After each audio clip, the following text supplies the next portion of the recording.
Olá a todos, meu nome é Flávio Rocha e este é mais um vídeo do programa Unimed e Você. E hoje eu tenho o prazer de receber o médico oftalmologista Dr. Fabiano Pérez Miguel. Doutor, um prazer ter você aqui no Prazer nosso todo programa. nosso, Flávio. Obrigado, boa noite.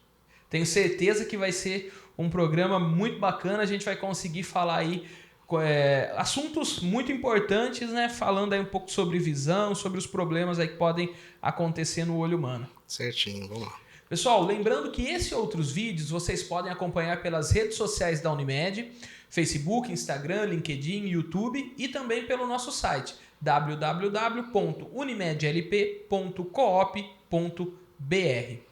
Doutor Fabiano, sempre a nossa primeira pergunta é um pouquinho do histórico do nosso entrevistado, né? Como foi a formação, a faculdade que cursou, as especializações. Conta um pouquinho para nós aí da saga do Dr. Fabiano. Eu formei em medicina na Universidade Federal do Triângulo Mineiro, em Uberaba, e depois fiz residência médica em oftalmologia em Botucatu. Em 2000 redondo, tem 21 anos que eu estou trabalhando, 2000 redondo, eu comecei a trabalhar em Macatuba e Lençóis, 21 anos aí. Doutor Fabiano, vamos, antes da gente começar a falar dos problemas e de prevenção a doenças oculares, fala um pouquinho para nós sobre o olho. Como que o olho humano é formado e como que a visão acontece? Então, uma coisa muito importante, eu acho que eu vou tentar simplificar aí. A nossa visão, ela se forma basicamente assim até os 7 anos de idade, né? Então, é muito importante, assim, na idade pré-escolar, a mãe, a partir dos 3 anos de idade, está levando o filho para consulta, porque é nesse período que está formando a visão. Apesar de já ter o olho tudo, a visão mesmo, ela forma no decorrer dos primeiros anos de vida, tá? Então, vamos supor, se uma criança tem uma visão perfeita no olho, 100% de visão, e o outro olho tem um grau alto, não enxerga direito, se não for feito um tampão até os 7 anos de idade, depois você não tem como corrigir, né? E pode passar despercebido, isso não é incomum, porque como a criança enxerga perfeito com o olho e ela nasceu desse jeito, ela não vai queixar que o olho está enxergando, porque para ela isso é normal, entendeu? Sim. Então, se não leva para exame, se levar depois de 7 anos, não tem o que fazer, né? Entendi. Então, a partir de 3 anos de idade, mesmo não tendo nenhum problema, é bom fazer o exame de vista pelo menos uma vez por ano, tá? Perfeito, a gente já começa com uma dica importantíssima.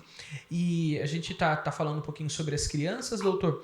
Tem também a situação, eu falo isso por conta do meu filho, quando ele reclamava quando começou na escola, de dor de cabeça no final da tarde e tal, daí a gente levou no oftalmo, falou assim, ó, e ele tinha, né, o astigmatismo, falou assim, Flávio, essa dor de cabeça dele é porque como é uma visão jovem ainda, o cérebro trabalha para corrigir esse problema. Então ele não sente tanto, só que daí tem que trabalhar, né, tão forte que daí vai chegando o final da tarde, ele tá exausto, vamos assim dizer, e vem a dor, não é mesmo? É dessa forma realmente, doutor, que acontece? O olho também ele tem músculo, o próprio olho tem músculo.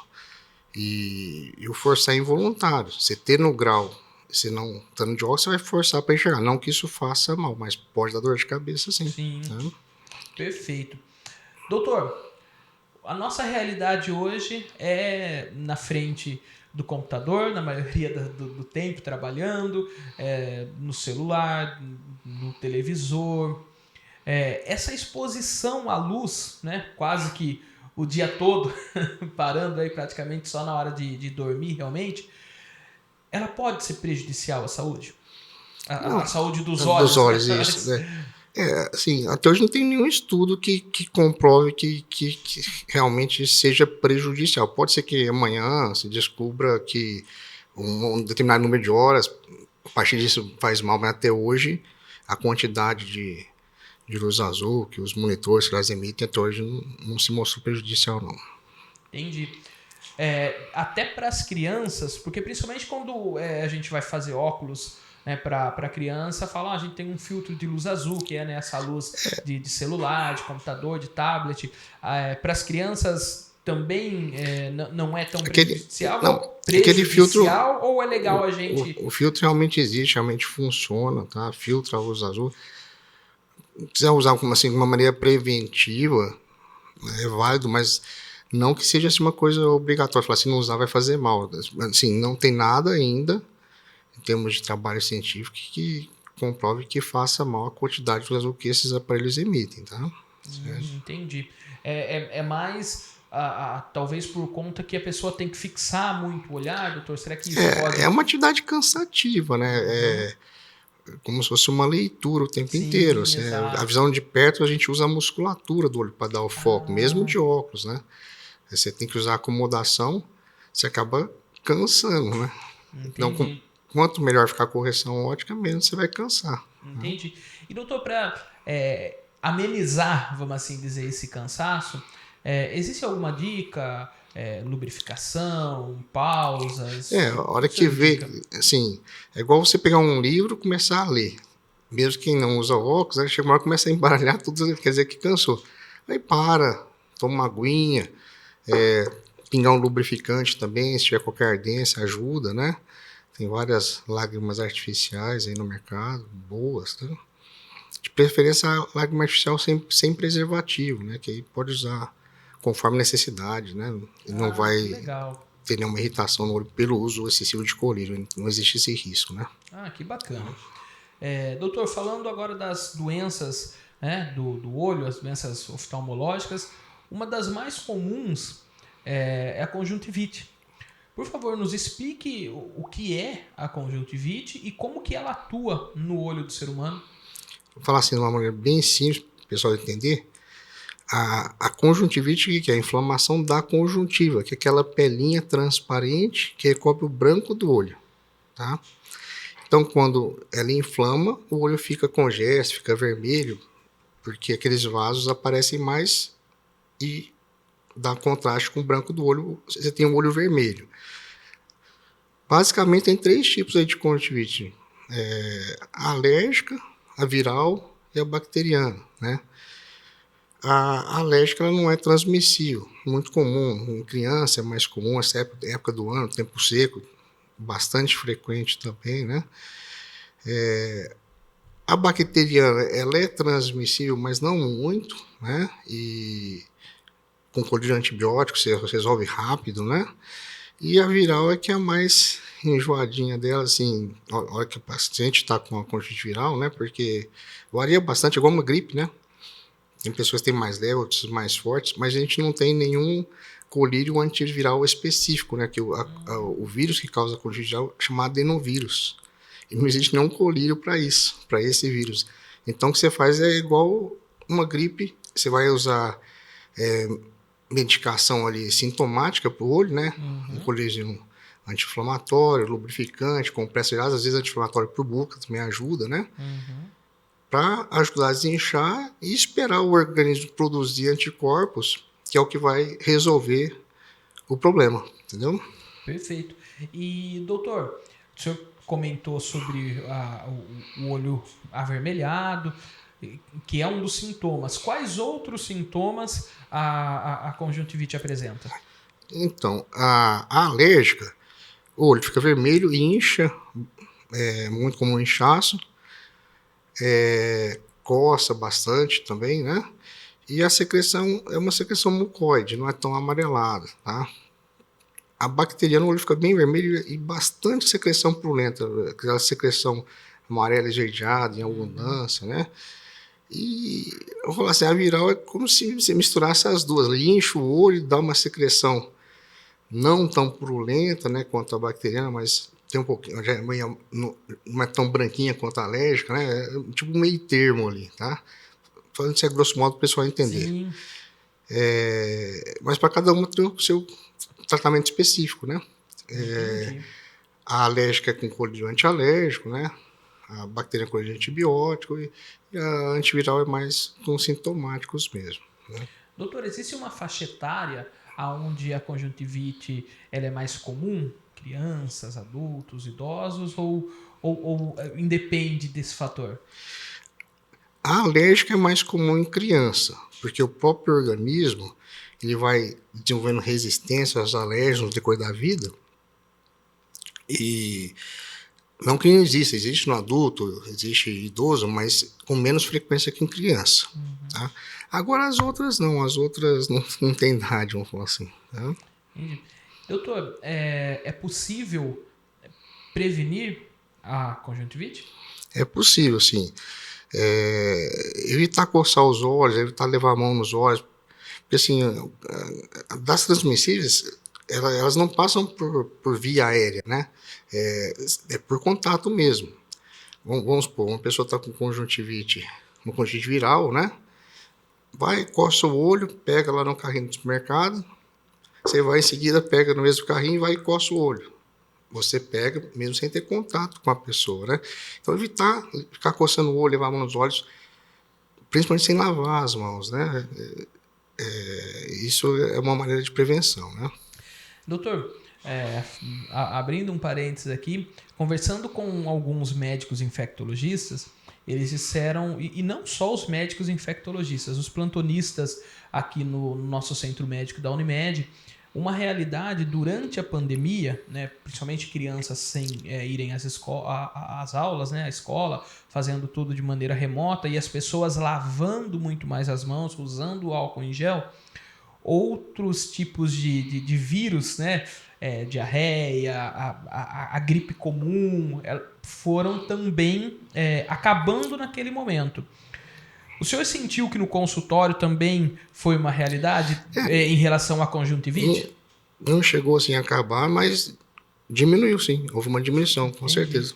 Então já fica uma outra dica super importante, né, doutor? Assim, independente de pandemia ou não, lavar as mãos, o uso do álcool em gel é sempre acabou indicado. Ajudando a prevenir também a conjuntivite. Né? Sim, perfeito. E doutor, se a conjuntivite não for tratada da maneira correta, ela pode progredir para um quadro mais agressivo? Pode até levar a cegueira em casos mais graves, né? Até alérgica, você pode ter alérgicas, existem casos graves que você tem uma úlcera de córnea, né? Pela própria alergia, e que se não tratada chega a perfuração da córnea e até perca do olho. Doutor, e uma outra doença muito comum, né, que acomete os olhos é o glaucoma. Por favor, nos explique o que é o glaucoma e como ele atua no olho humano.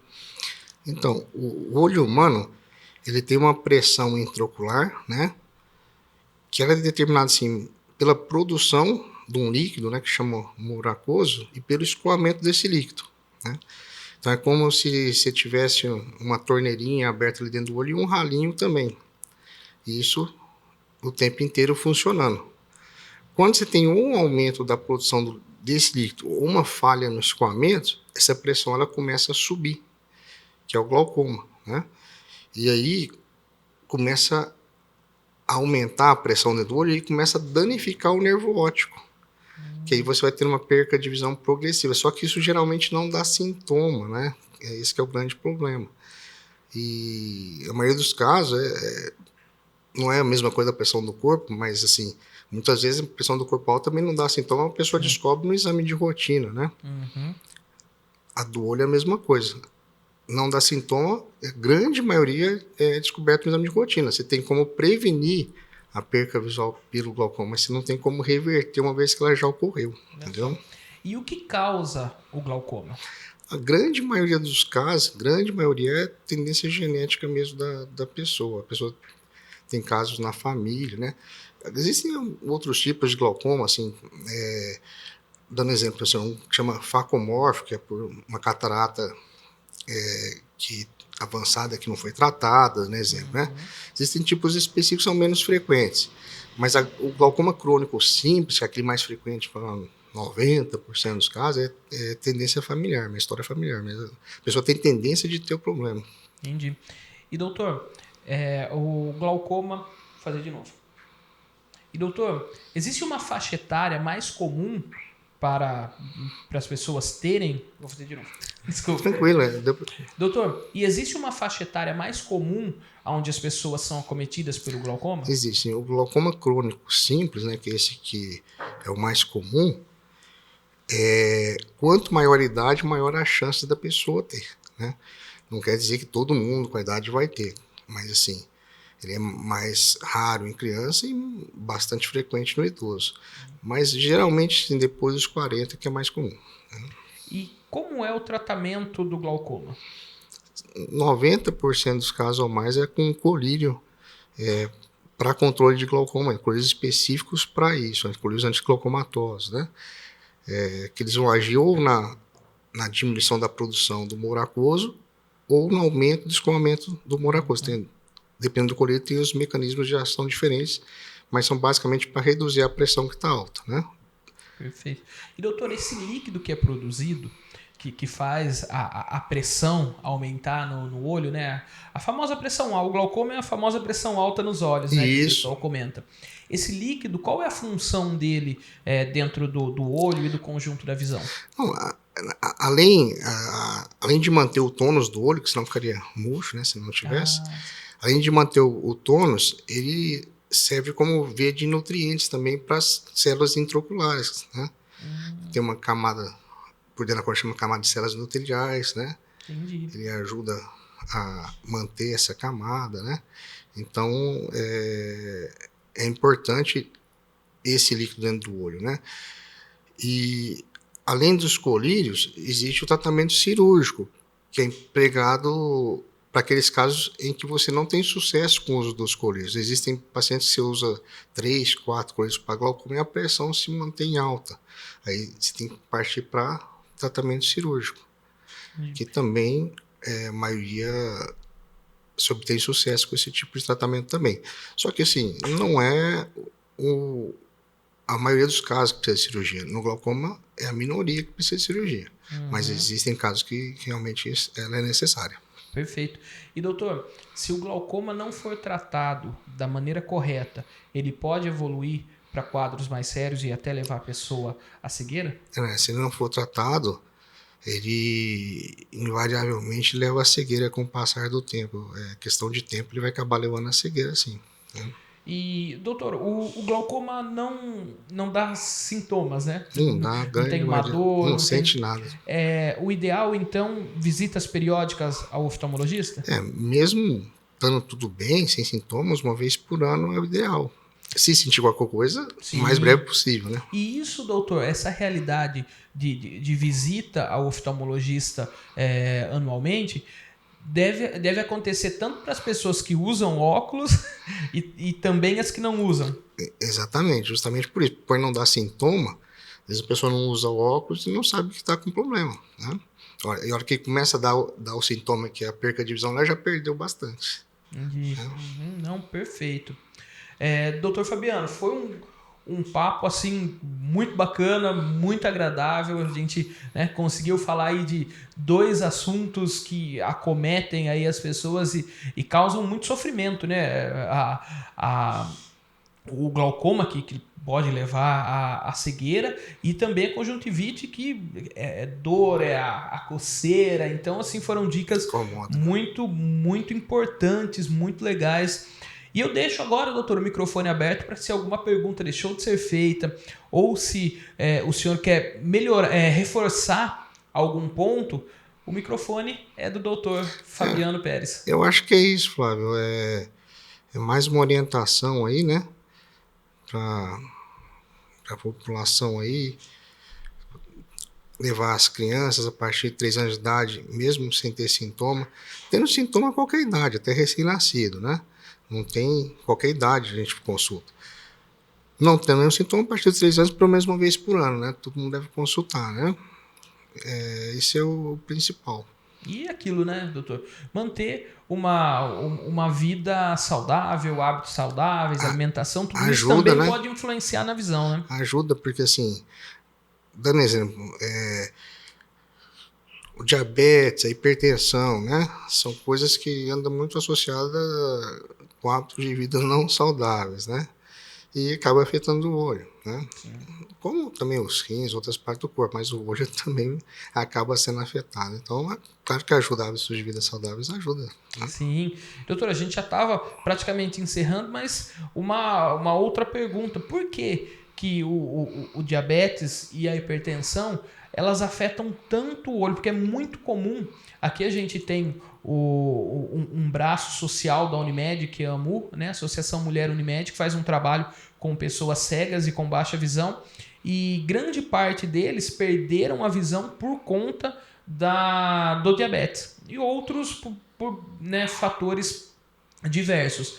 Mas por que principalmente o diabetes? Por que ele causa tantos problemas na visão, doutor? Então, a retina, né, do olho, ela é bastante vascularizada, ela é cheia de vasos, né? E o diabetes, ele acaba afetando esses vasos. E o fundo do olho é um local que você consegue ter a visualização direta dos vasos, que você não consegue ter em nenhum outro local do corpo. Você consegue ver o vaso com aumento perfeito ali só de examinar o paciente. Então, assim, se você pega um paciente que ele está com uma retinopatia diabética, pode saber que ele também vai ter alteração renal, vai ter alteração cardiológica, e às vezes não foi atrás ainda para tratar. Né? E pegando esse problema no começo, é muito mais fácil você conseguir evitar um problema maior futuro, né? Entendi. E, doutor, agora para finalizar mesmo. Tranquilo. Essa situação da perda da visão por decorrência do diabetes, ela é reversível ou o que perdeu, infelizmente, não consegue recuperar? Em algumas vezes é reversível, porque às vezes você tem um edema pela retinopatia diabética, um edema da retina que ele é reversível, um estágio inicial. Agora tem casos avançados que a retina é tecido nervoso, né? Se houver um dano por um longo período, assim, muitas vezes você não consegue reverter a perda visual, né? Mas em estágios iniciais, grande maioria é reversível, sim. Perfeito. Doutor, por que a hipertensão também afeta a visão? Mesmo pelo princípio é mais ou menos o mesmo, só que assim, a hipertensão ela acaba afetando os vasos, né? Só que a hipertensão, para ela chegar a causar um dano visual, ela tem que ser uma hipertensão bem severa, mas pode acontecer. Tá? Perfeito. Prometi que ia ser a última, a gente acabou fazendo mais uma. Mas, doutor, mais uma vez, muito obrigado pela participação. Foi um bate-papo muito interessante, informações muito valiosas. Obrigado, viu? Ótimo. Pessoal, muito obrigado pela participação de todos. Esse foi mais um vídeo do programa Unimed Você. Tive o prazer de conversar com o médico oftalmologista Dr. Fabiano Pérez Miguel. E lembrando, esse e outros conteúdos vocês podem acompanhar pelas redes sociais da Unimed Lençóis Paulista, Facebook, Instagram, LinkedIn, YouTube e também pelo nosso site www.unimedlp.coop.br. Você que tem alguma dica, alguma sugestão ou até mesmo uma crítica para o programa Unimed você pode estar nos enviando através do e-mail comunicacão@unimedlp.coop.br. Vai ser um prazer ouvir e dar um retorno o quanto antes para cada um de vocês. Forte abraço.